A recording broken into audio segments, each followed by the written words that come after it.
Hello and welcome to Enter the Dungeon and our new studio here. This is all not possible without the incredible support that you guys have shown over the past year, so thank you. So yeah, there will be these face videos from now on in this new studio. I can't promise that every video will be like this, as there will still be some with the disembodied voice and the slideshow basically that you've seen in the past, but I'm trying to make this the new normal. But now let's get into the video and start talking about damage, specifically if your players are doing too much damage.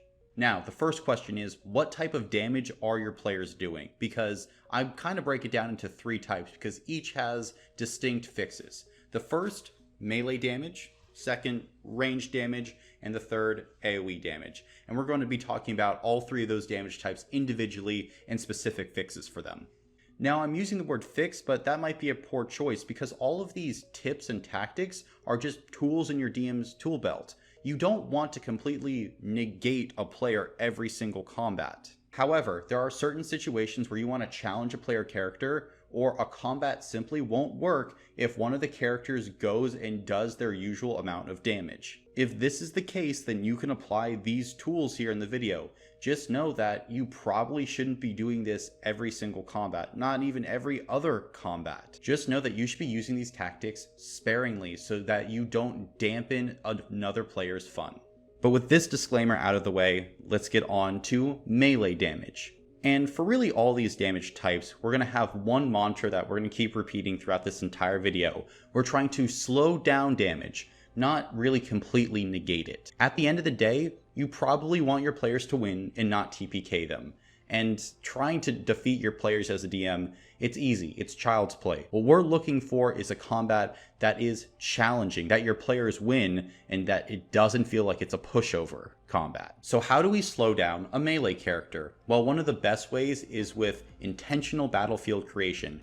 Chasms, lava flows, anything, difficult terrain, vines, trees, whatever, that slows a melee character down from getting into their melee range is all fantastic.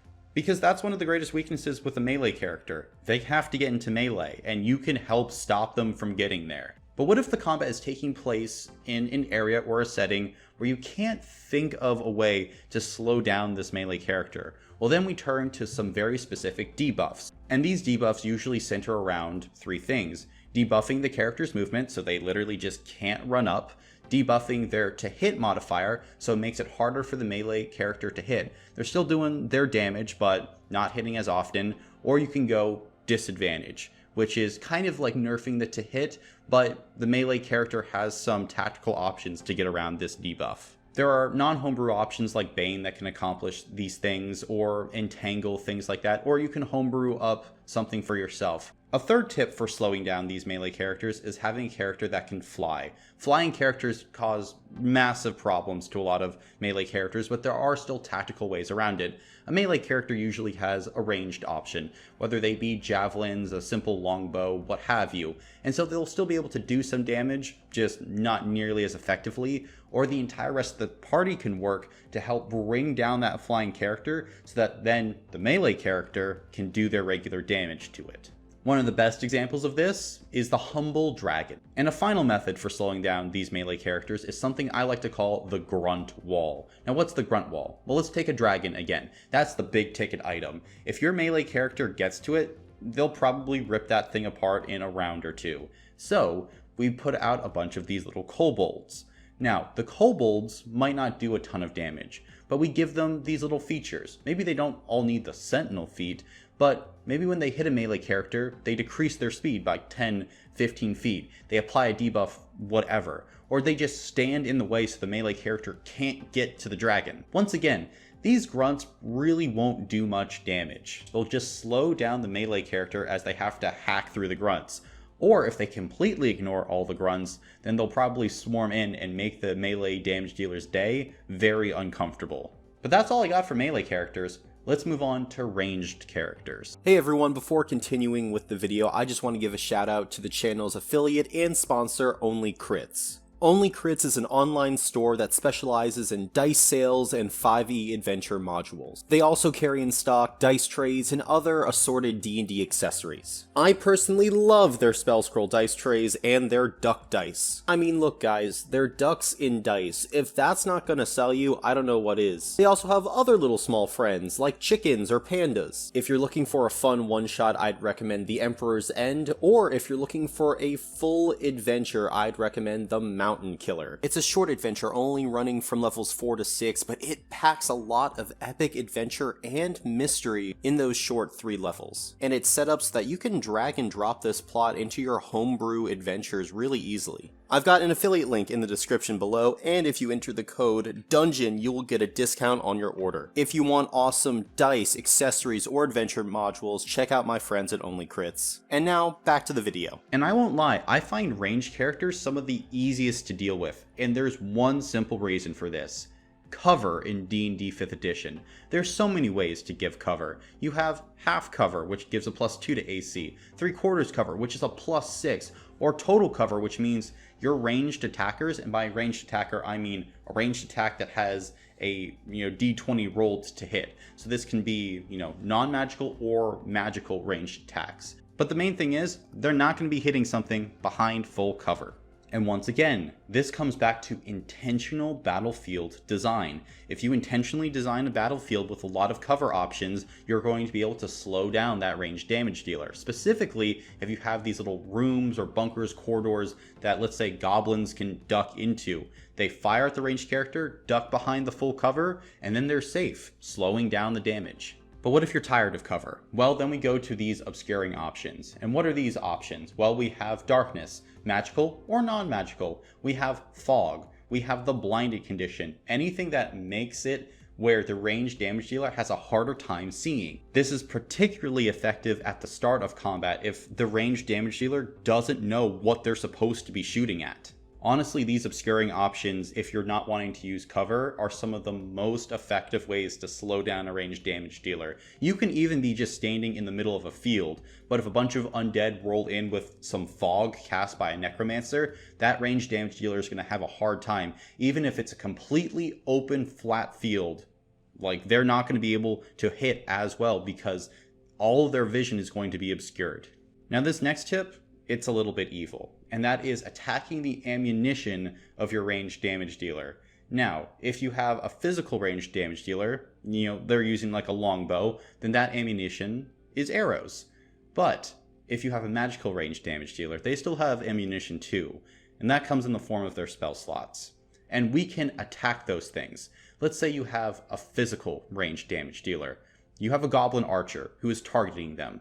They fire with a flaming arrow and hit. But you have to then tell your player, they take no damage. Why? Why do they take no damage? Because they just lost 8 arrows, as that flaming one hit their quiver and disintegrated a few. That is really going to perk them up, because if they run out of ammunition, they're not going to be doing that incredible damage anymore. Now, what about these magical ranged damage dealers? Well, you can make traps or homebrewed items that essentially drain them of their spell slots. And that's going to hit the magical range damage dealer so hard, particularly at lower levels when they have very limited spell slots. Basically, when we attack the ammunition, we're putting our ranged damage dealers in a tactical bind. They can't just fire without thought anymore. They have to really be thinking about each shot. And there are many other miscellaneous things that you can do. You can have enemies employ the prone condition so that you're giving disadvantage to the ranged damage dealer. You can also have high winds swirling around the battlefield that make it so that you can reduce the overall range of the projectiles that your ranged damage dealers are firing, maybe giving them disadvantage, a minus to hit, whatever. Really anything that disrupts the flight of the projectiles can be used to help mitigate a ranged damage dealer. But now it's time to talk about AoEs, and I'll be honest here, AoEs are one of the simplest types of damage to deal with if you're a dungeon master.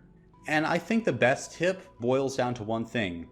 Spread your damn enemies out. If you have enemies that are consistently clustered together, yeah, a fireball's gonna get dropped on them. What did you think was gonna happen? AoE spells are there for a reason, so you have to constantly be cognizant of your groupings of your enemies, not just on round 1 of combat, but throughout all the rounds of combat, because on round 2 or 3, if you line all your enemies up in just a straight line, well, guess what? A lightning bolt is coming down that line.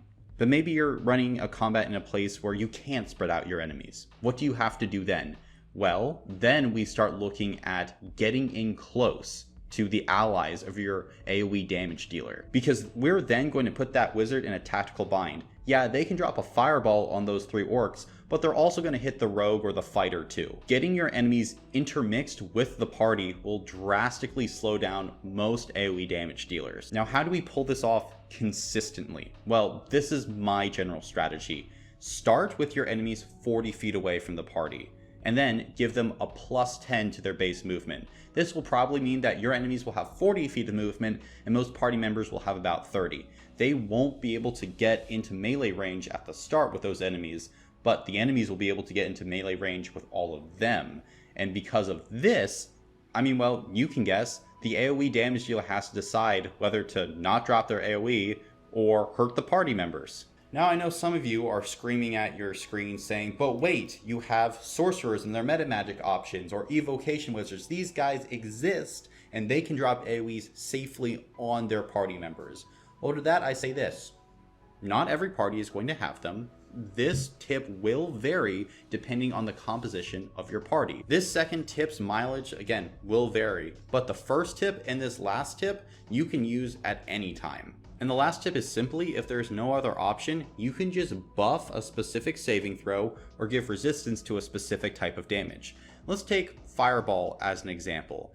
If you're trying to run an encounter, but you know that your elf wizard's Fireball will destroy it, and you're running, let's say, orcs again, you can have these orcs get a boost to their dexterity saving throw, meaning that more of them will succeed on their saves and then mitigate the damage of the fireball, or you can give them resistance to fire damage. Maybe they have a fire resistant armor, and if that is the case, then you have the orcs who are still failing, but they're not going to be completely wiped out by this fireball.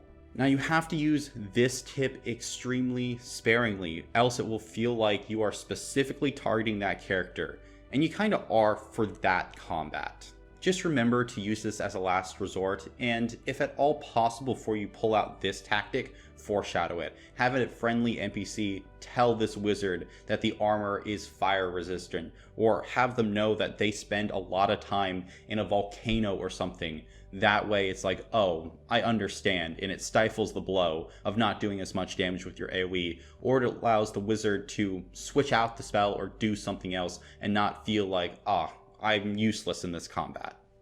That's all I have for you today, but before you go, I just want to say thank you so much for making all of this possible, and from the bottom of my heart, just thank you for all the support that you've lent this channel over the past year. I can't wait to continue making videos here, and thank you so much for entering the dungeon.